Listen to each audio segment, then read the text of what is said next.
마켓 리더들과 함께하는 시간 이슈 칼럼 시간입니다. 오늘은 참좋은 경제연구소 이인철 소장과 함께하도록 하겠습니다. 소장 안녕하십니까? 네, 안녕하세요. 예, 소장 오늘 저희와 함께하는 첫 시간이시고요. 앞으로 이슈 칼럼 금요일 시간을 좀 책임을 져주실 텐데 또 어떤 좋은 이야기를 해주실지 저희 시청자분들께 한 말씀 부탁드려도 될까요? 글쎄요, 뭐 제가 주식 전문가는 아니지만 일단 경제 관련한 이슈들, 현안들을 좀 시적절하게 좀 쉽게 좀 풀어서 설명을 해드리도록 하겠습니다. 투자의 판단에 참고만 하시지 절대 귀담아 들으시면 안 됩니다. 야, 이거 뭐 당연한 말씀을 또 함께 해주시면서 그래요. 이제 오늘부터 좋은 얘기를 많이 들어볼 텐데 좀 거시적인 이야기를 많이 여쭤보도록 하겠습니다. 브렉시트부터 먼저 들어가 봐야 될 것 같은데 하루 지난 얘기긴 한데 8개 현안 투표를 의향 투표를 붙였는데 이게 다 부결됐어요. 그러다 보니까 지금 메이 총리가 뭐 사임하겠다라고 지금 초강수를 두고 있는 상황인데 브렉시트에 대한 어떤 대안들이 거론이 됐는데 전부 다 싫다고 하원에서 이렇게 다 노를 외친 건지 궁금하네요. 그렇습니다. 사실 그 브렉시트 유럽연합에서 영국이 빠지겠다라고 국민투표에 붙였던 게 이 3년 전이에요. 2016년 6월이었습니다. 정확하게 3월 19일 오늘이 예정대로라면 정말로 이제 이 유럽연합에서 빠져나가는 그 디데이였습니다. 지금 앞서 2차례 걸친 투표에서도 지금 메이 총리가 간신히 유럽연합에다 부탁을 했어요. 우리 제발 좀 내부 규합할 수 있는 시간을 좀 달라 라면서 합의안을 갖고 와서 표결을 붙였는데 표결 방식이 좀 독특합니다. 영국은 아시다시피 의원 내각제예요. 상원의 경우보다 하원이 굉장히 중요합니다. 상원은 귀족들이 세습하는 거기 때문에 인원 제한이 없어요. 그런데 하원의 경우에는 650명의 의원들이 찬반 투표를 묻는데 8가지 대안 가운데 예스나 노냐를 놓고 투표를 27일에 진행을 했습니다. 그 8가지 대안이 뭐였냐면 과연 이 안을 놓고 제2의 국민투표를 실시할까요? 라는 질문에 yes, no. 이제 의원들이, 하원 의원들이 찬반 투표를 하는 거였고요.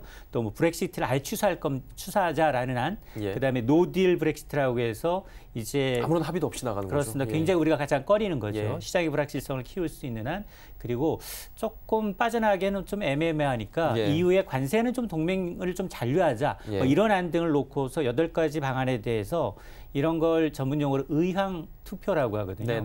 8가지 사안에 대해서 과반수가 나오면 딱 멈추는 거예요. 그 안을 채택을 하는 거였죠. 근데 8가지 안에 대해서 이것도 싫다 저것도 싫다 부결된 겁니다. 그러다 보니까 테레사 메이 총리는 지금 자존심이 구겨질 대로 구겨졌습니다. 지금 2번의 안도 간신히 부탁해서 가져온 안이었었고 이걸 2차례나 부결됐으니 그러면 이게 3번째 안을 내놓을 테니 오늘 이제 29일 오늘 밤에 이제 다시 한번 표결을 붙여질 텐데 이게 통과되면 나 총리직 내려놓을게. 이러니까 이게 과연 이제 타결책이 될 수 있느냐 이게 관건입니다. 조금 전에 뭐 자연스럽게 여쭤볼 부분이 이 부분이었는데 이게 사퇴라는 초강수잖아요.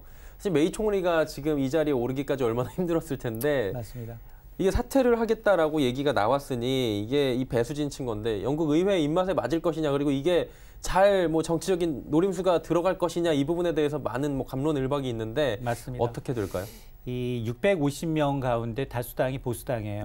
여기가 한 249명의 의원을 갖고 있는데 사실 그동안 부결된 이유도 여당 내부의 분위기가 너무 다릅니다. 확연하게 차이가 나는데 이 브렉시트의 어떤 충격파를 최소화하기 위해서 영국이 당분간 관세 동맹에 남겨둔다. 이런 이제 합의안에 대해서 일부는 찬성하지만 보수 강경파의 경우에는 무슨 얘기냐. 우리가 EU에 종속될 수 있기 때문에 절대 안 된다라고 반대하고 있거든요. 그런데 이제 테레사 메이 총리가 이렇게 3년여 만에 다시 나는 이번에 합의해주면 나는 빠지겠다라고 얘기하니까 일부 보수 의원들은 찬성적으로 기울고 있습니다. 그럼에도 불구하고 아직 확인하기는 좀 이른데요. 일단 오늘 밤 3차 투표를 시도하는데 이거는 이전 2차례 투표하고는 좀 다릅니다. 이번은 기간 브렉시트 시한을 연기하느냐 마느냐예요. 일단 테레사 메이 총리가 3월 29일에서 EU와 합의해서 4월 12일까지로는 연기하자라는 거는 사전 투표에서 합의를 했지만 이번에 만일 합의가 이루어지면 한 달여 더 5월 22일까지 조금 시간을 벌 수 있습니다. 그러면 합의가 통과가 되면 조금 이제 순차적으로 소프트 랜딩 할 수 있는 기회가 있지만 만에 하나 이번에 또 합의가 부결된다면 하드 랜딩으로 갑니다. 4월 12일까지 불과 열흘밖에 안 남았는데 그러면 이제 그 이혼하더라도 약간 이제 서로 이제 야 이거 서로 따져보고 꼼꼼하게 하는 절차가 필요한데 그것 없이 그냥 빠져나오기 때문에 글로벌 이 금융시장에서 가장 불확실한 이 노딜이 되는 불확실성이 커지는 상황입니다.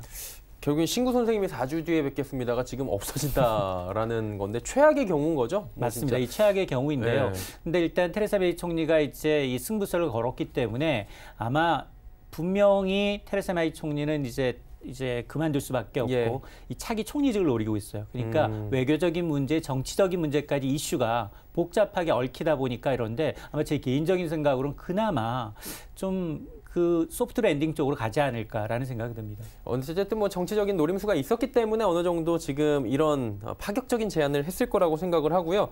중국 쪽으로 이제 넘어가 보도록 하겠습니다. 보아오 포럼이 개막이 됐는데 리커창 총리가 발언을 했어요. 사실 요즘에 리커창 총리의 위험이라고 할까요? 이런 것들이 조금씩 커지고 있는 상황인데 어떤 이야기를 했는지 발언에 대해서 분석을 좀 부탁드리고요. 중국 시장이 또 영향이 또 크잖아요. 2인자다 보니까. 맞습니다. 그런 것들이 있을 것 같아요. 이번 보아오 포럼 2019는 18회째예요. 예. 우리한테도 굉장히 중요합니다. 우리 지금 보면 뭐 중국의 리커창 총리뿐만 아니라 중국의 인민은행장, 예. 뉴질랜드 총리, 그리고 우리고 이낙연 국무총리뿐만이 아니라 반기문 전 유엔 사무총장까지 가 있어요. 미세먼지를 해결하기 위한 특수 임무를 그렇죠. 부여받았거든요. 그런데 일단 리커창 총리는 중국 홍보 세일즈에 열을 올리고 있습니다. 개막 연설을 했어요. 지난 26일 시작이 됐고요. 오늘 마지막 날인데 리커창 총리는 일단 개막 연설에서 미국을 겨냥한 각종 이제 열변을 토하는데 일단 트럼프 대통령의 이제 보호무역지를 비판하면서 중국은 절대 아니다. 아시아 국가들의 상호 경제 협력을 존중한다. 그러면서 외국인 투자를 이제 금융시장도 개방을 확대하고 그 외국 기업들의 지적재산권을 보호하겠다라면서 선포합니다. 예. 특히나 이제 내부적으로 보면 중국 경기도 안 좋다라는 인식이 굉장히 강하거든요. 그렇죠. 앞서 마감한 이제 이달 중순에 마감했던 전인대를 통해서 예. 올해 성장률 전망치를 6.0에서 6.5로 밴드제로 제시를 했어요. 처음이었나요, 이게? 처음은 아닙니다. 처음은 아닌데 굉장히 밴드가 러프하잖아요. 맞아요. 이게 지난해 6.6을 했으면 만약 6.0으로 떨어지면 10% 경착륙이거든요. 어마어마한 거죠. 예. 그러다 보니까 이 경기 부양을 하겠다. 거의 700조 원에 달하는 경기 내수 부양을 해서 지금 수출도 안 좋고요. 실질적으로 미중 무역 전쟁에서 중국도 내상을 입었다 이후에 출혈을 하고 있는 정도입니다. 그러다 보니까 이 경기 부양을 해서 대규모 이제 경기 부양책을 발표를 했고 이러다 보니까 이런 경기 부양책은 사실 중국 증시에는 상승 모멘텀입니다. 지난해 중국 증시는 글로벌 증시 가운데 많이 안 좋았어요. 네. 그런데 올해는 아마 상승률 중간 집계 1위입니다. 맞아요. 연초에 한 2,400선 중국 상해 지수 기준 2,400선에 머물던 게 지금 3,000선을 웃돌고 있거든요. 예. 그러니까 20% 넘게 올랐다는 겁니다. 맞아요. 사실 그동안 우리나라 증시는 미국 증시에 새벽에 잠깐 연동되고 중국 증시 개장하자마자 바로 밀리고요. 커플링이 갔었는데 요 근래 들어서는 디커플링이라고 해서 굉장히 미국 증시 내리면 내리고 중국 증시 내리면 또 반대로 오르거나 내리거나 반대로 가고 있거든요. 그러니까 올해 중국 증시 많이 올랐음에도 불구하고 우리는 오히려 후퇴하는 게 좀 아쉬운 부분입니다.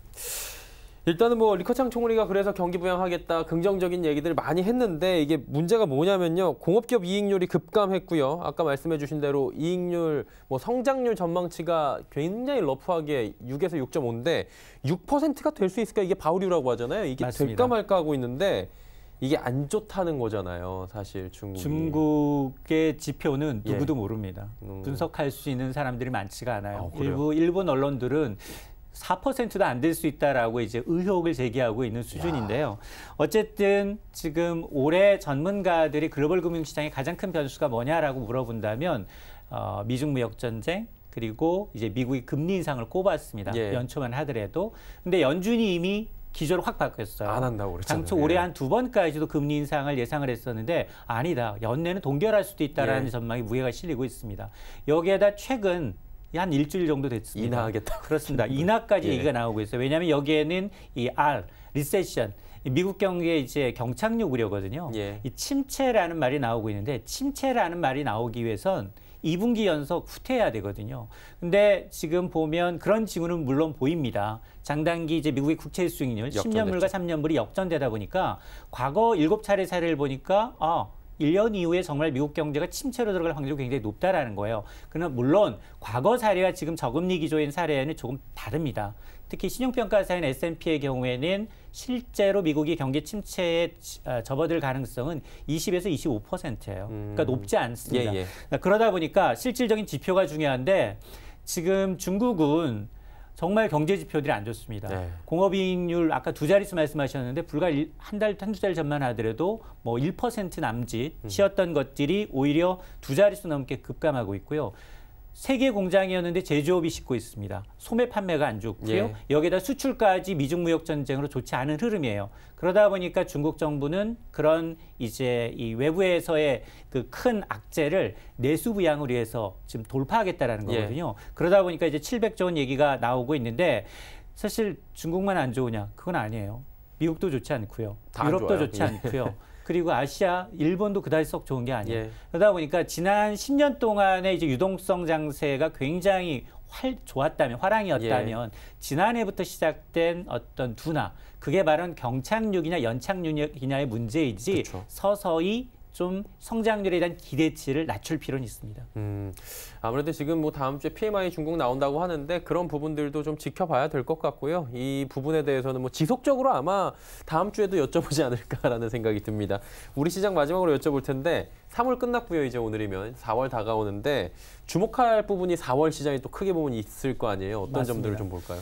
우리 예측이 그러니까 전문가 얘기를 묻지 말라는 게 우리 1월 휴가는 생각지도 않았었거든요. 예. 그런데 1월 휴가가 나타났어요. 그쵸. 그리고 2, 3월은 다소 부진합니다.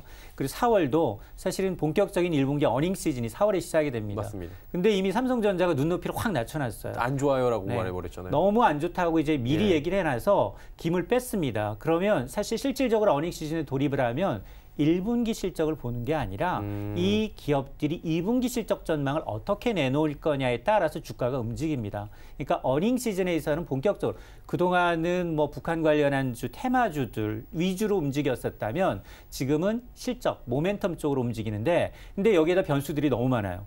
이 브렉시트도 변수고요. 예. 미국의 이 국채 수익률도 또 봐야 됩니다. 뭐 이러다 보니까 이런 것들이 좋은 쪽이기보다는 나쁜 쪽이 가까워요. 물론 미중 무역 전쟁의 협상 가능성에 대해서 조금 긍정적이고 그리고 네. 이제 다음 주에 당장 발표되고 있는 ISM 제조업 지수나 중국의 네. PMI 지수는 약간 개선될 조짐이 있습니다. 뭐 그런 것을 좀 확인하면서 하는 게 좋아 보이고요.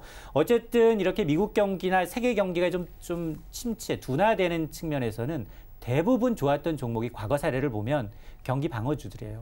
먹고 마시고 쓰는데 식음료들. 그렇습니다. 예. 왜냐하면 이제 침체된다 하더라도 먹을 건 먹어야 되고요. 그쵸. 또 인상해야 되고요. 그러다 보니까 뭐 단기적으로 보면 우리는 당장 5월달에 뭐 5G가 이제 상용화되니까 뭐 통신 관련주들 그리고 이제 4월부터는 이 경험생명포라고 해서 보험사들이 우리나라의 평균 수명을 반영한 신상품을 내놓습니다. 그러다 보니까 이제 일부 보험료 인상 요인이 있거든요. 예. 그런 것들에 대해서 좀 관심을 가질 필요는 있어 보입니다. 네, 알겠습니다.